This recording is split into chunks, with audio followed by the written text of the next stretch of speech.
You're listening to Up the Turnpike with hosts Mitch Anderson and Matt O'Leary.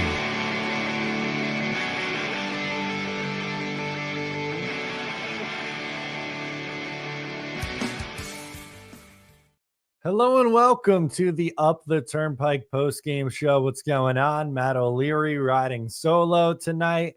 Mitch was at the game up in Ottawa with his kids, took his kids to their first ever hockey game, and they saw a New York Islanders win. How about that? So no Mitch tonight. I'll be rocking solo with you and the chat, hanging out for a little bit to talk about the Islanders 4-2 win. The theme for me in this game is the Islanders stole a win today against the Ottawa Senators. They put up 4 goals. Look at the number right here. Can I highlight this and you'll be able to see it? Yeah. 4 goals on 13 shots. 4 goals on 13 shots. They didn't look very good. They played the night before. Both teams did, but they grinded out a way to a win. Good stuff, honestly.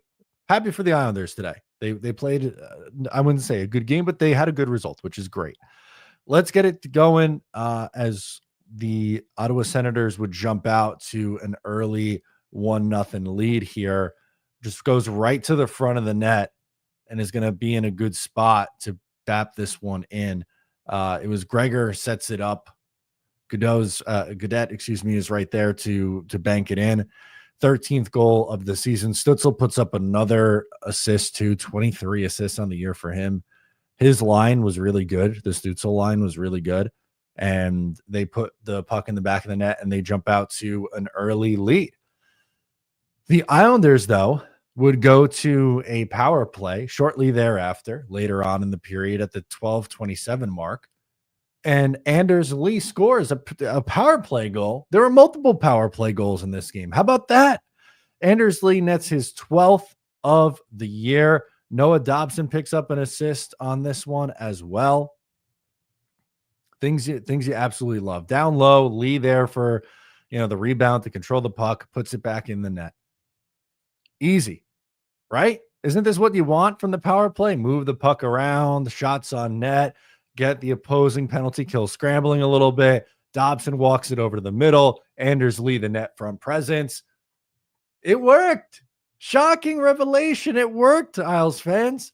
And the Islanders are able to tie it up. And not only do they tie it up, the good news, they would get another goal. So they exited the first period with a lead in a period where I didn't think they looked that great, but you take it, obviously. Kyle McLean would score here on a tip from Dennis Chalowski. He rips one.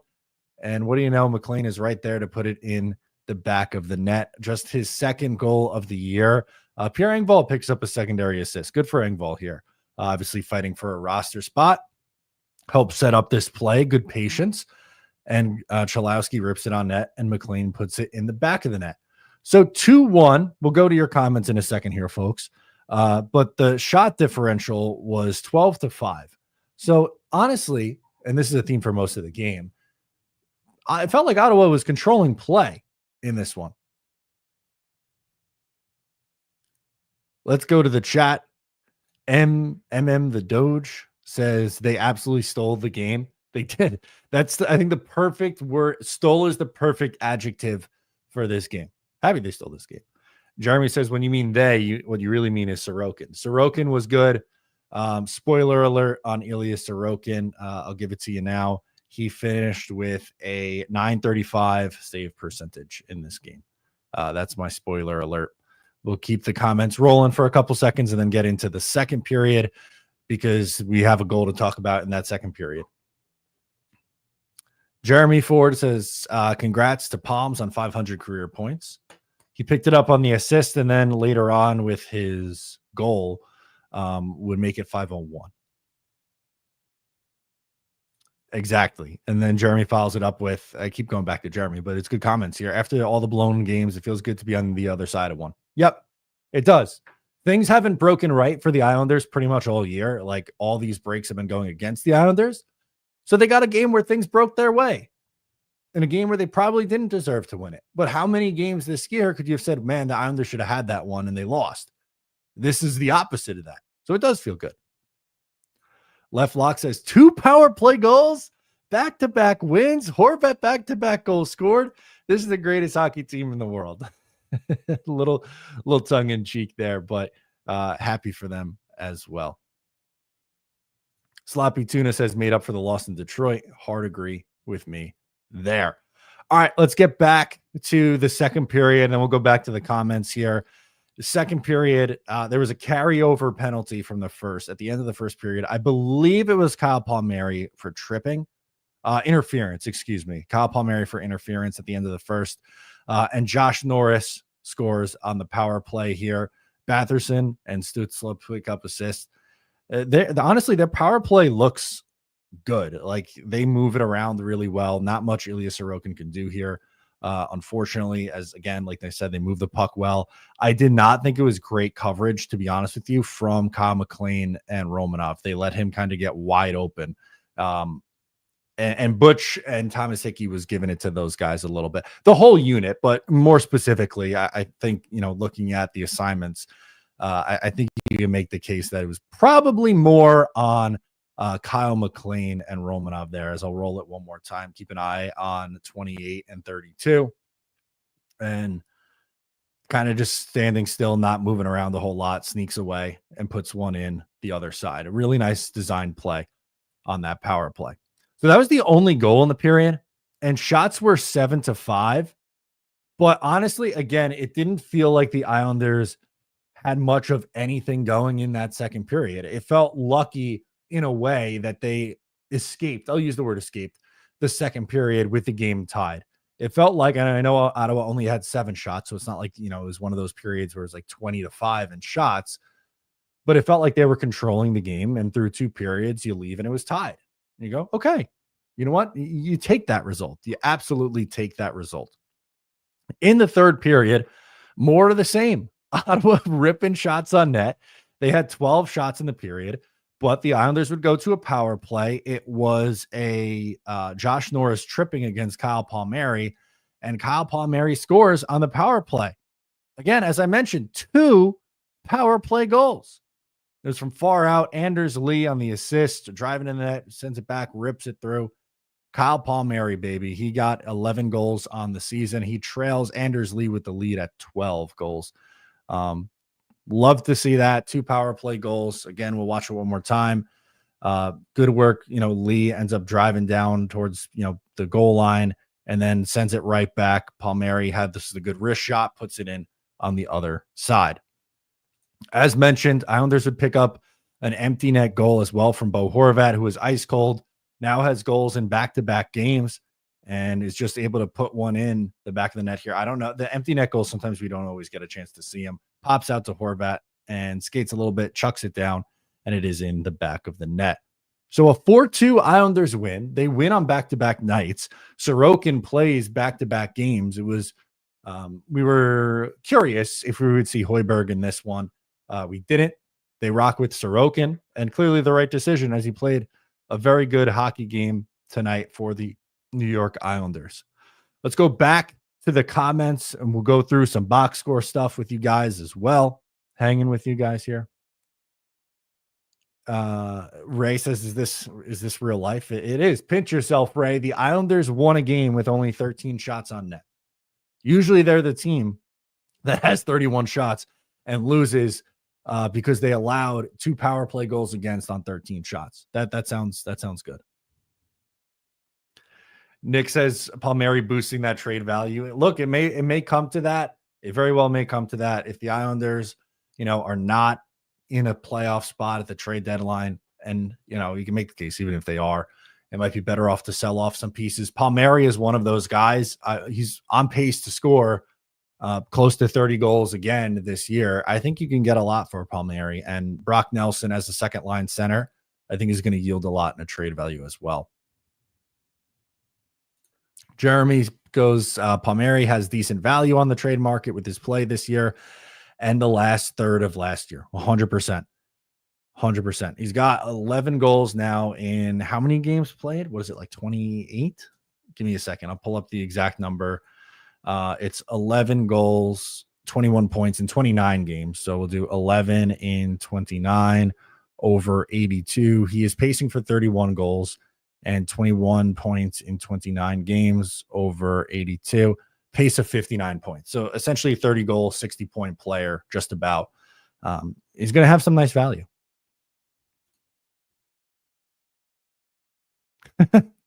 Bray says, I went to the bathroom and they scored the winning goal.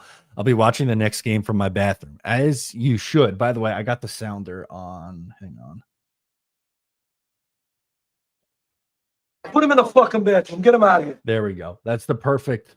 It's not on my regular board, so I had to go looking for it. But put him in the bathroom. Ray, you've been demoted to the bathroom.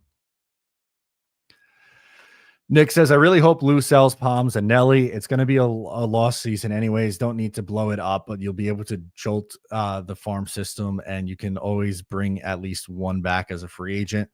It's entirely possible. We've seen teams do that before where they trade a piece away and then are actively looking to bring them back in free agency. And even if that's not the case, again, I think you're looking at a first-round pick for Kyle Palmieri, and for Brock Nelson, I think it's a first plus. You might get a first and a young roster player for Brock Nelson. That's how talented he is. Those second line guys, especially centers who score 30 goals, they go for a lot. They go for a lot. Wanted to pull up some box score stuff. And again, we'll get into the chat as well. Your ice time leader in this game was Bo Horvat. Again, picked up another goal, was +1 tonight. 21 minutes and 58 seconds there. He had 24 shifts. Looking at, I honestly did not remember seeing a lot of Matt Martin, so it makes sense that he played 818. Kyle McLean just 908. He did score the goal, although I do think he had a mistake on the penalty kill. Some other guys of note, I thought Siplikov played well, and you could see by his ice time that he was fifth on the team in ice time for forwards tonight. So he got a long look. It was a good day for the forward group. On the defensive side of things, it was another Alex Romanov. Okay, I was going to say another Ryan Pulock day, but that's not the case. Romanov played 24-56, 5 blocked shots, 3 hits, just the 1 shot on net. Didn't put up any points, but I thought he was pretty defensively sound outside of that penalty kill mistake. Dobson at 1840. I'm starting to buy the less is more approach with Noah Dobson here. 1840 for him, 2 assists, a good night. Isaiah George with the least. So as pointed out, we felt bad for Isaiah George on the first goal for Ottawa. He was kind of in a tough spot. His ice time is a little bit lower. I will say he was out there towards the end of this game. So he is still being used in high leverage situations. I'm not going to read too much into his ice time going down. I still think that when Adam Pelech gets healthy, that Chalowski comes out and Isaiah George stays in. As far, as Ilya Sorokin goes, just 1 goal at even strength, 1 on the power play, 29 for 31, 935 save percentage. Closing out your box score numbers, shots on goal, 31-13, a huge variance there. Ottawa with more. Islanders, though, capitalized with 4 of their 13 shots going in the back of the net. Face-off percentage, and a rare off night for the Islanders. So they're the number 1 face-off team in the league, just 37.3%. It was a dominant face-off night for Ottawa. Power play, Islanders went 100% on the power play. 2 for 2. When does that happen? 2 power play goals and 100%. Sign me up, baby. 33% for Ottawa. Penalty minutes 6-4. Hits 25-16. Blocks, shots 21-10. Giveaways 15-12. Takeaways even at 2 apiece. So there you go. 4-2 Islanders win. We'll go through some more comments with you guys as well. And then we'll call it here on this 4-2 Islanders win. Again, no Mitch tonight. We are recording the podcast after he gets back from the game.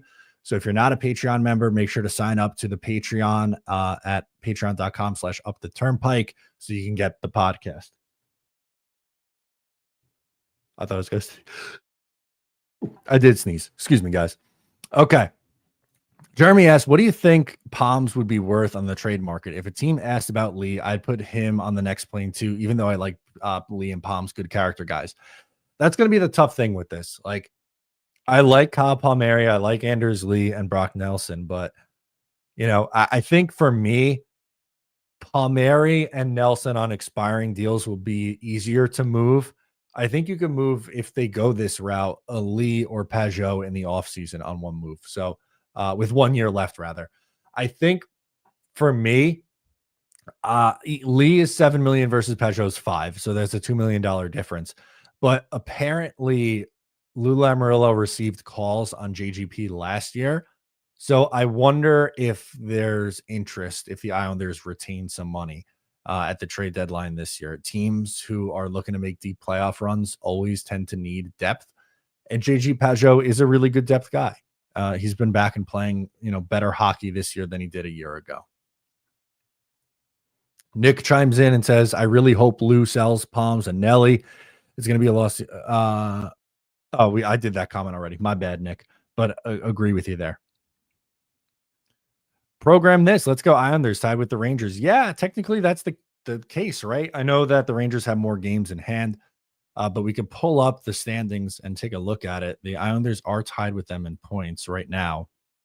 So if we go to share this tab instead, there we go. We're looking at it. The Islanders on the outside looking in, but tied with points, 29 points, a flat 500. The Islanders are, and sitting in third in the wild card race. So they are a little bit back. It's because of the game in hand's different. The points percentage, obviously a lot better for the Rangers, but they are alive in the mix because the Eastern Conference is pretty weak outside of the top teams. I mean, you have, for me, top teams, Tampa, Carolina, Devils, Capitals, Bruins have turned it around a little bit. The Leafs and the Panthers as well. Those are the quality teams in the Eastern Conference. The Islanders are still alive because the Eastern Conference has been weak to start this year. Gary says George still looks good. I would agree. I am comfortable with Isaiah George's play. I would keep him in the lineup. I don't think he's someone who could leave. I think he's been good. And honestly, I think there's a chance that he should be the guy who's paired long-term with Noah Dobson. I think they work well off each other. I really do. David Larson's hanging with us. What's up, David? The Islanders should only trade Nelson if Lou knows he is going to come back. I still believe they will try to win this core next year. I don't know. So my concern with Brock Nelson is he's going to be another guy entering his mid-30s now. He's 33. He'll turn 34 at the start of next season. Do you want to sign another guy who you'll have under contract in their mid-30s? Now, granted, it's not going to be another 6-year deal. Brock, the last time, got 6 years at $6 million. It would likely be like a 3-year deal, so age 34, 35, 36 seasons. But I look at this as a chance for the Islanders to get younger and make a little bit of a transition. And freeing up that $6 million in cap space will allow them to do other things. And I just think it's time. So even if they trade Brock Nelson and then he doesn't come back, like, I don't know, pick a team. Dallas feels like a team that could be in on a Brock Nelson.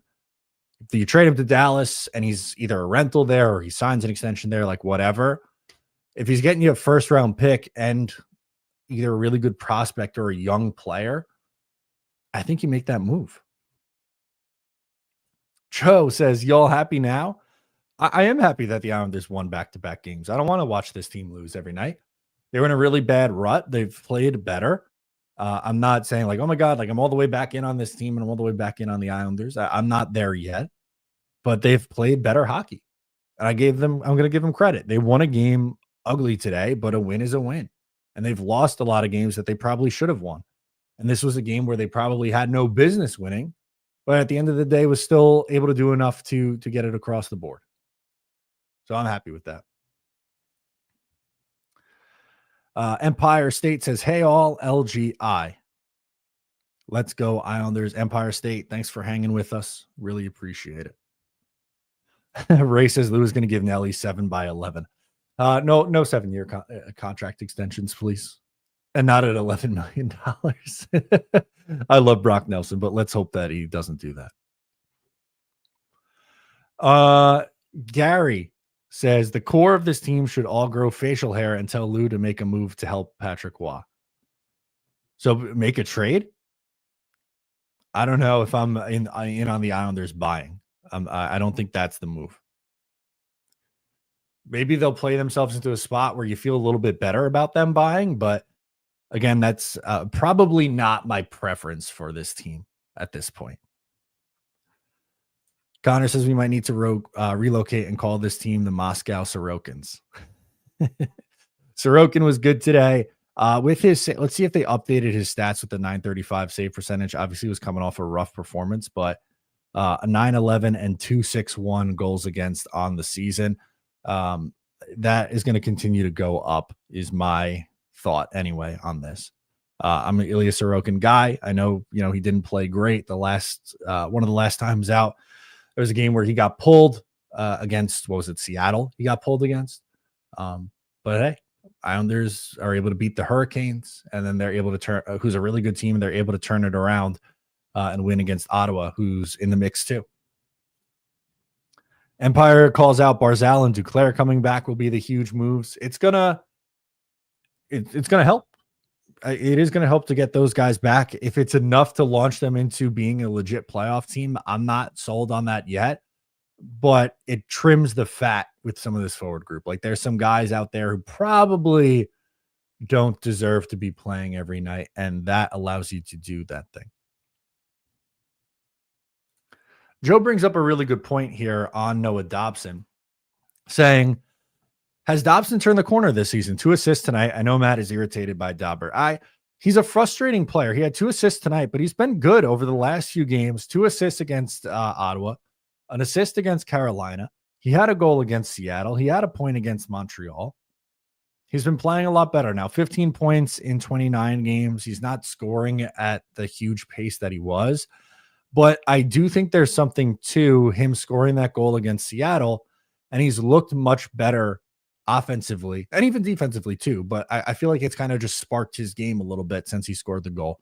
So last three out have been very solid. So I hope this is Noah Dobson turning the corner, because even though I am frustrated by him, I do think the Islanders see him as a part of their core group going forward. So obviously I want the best for him. Empire State says Sorokin played insane the past 2 games. What a bargain he is compared to Shesterkin. So yeah, his buddy Shesterkin cashed in on a $11+ million contract. AAV, what was it, 11.5? I think actually technically.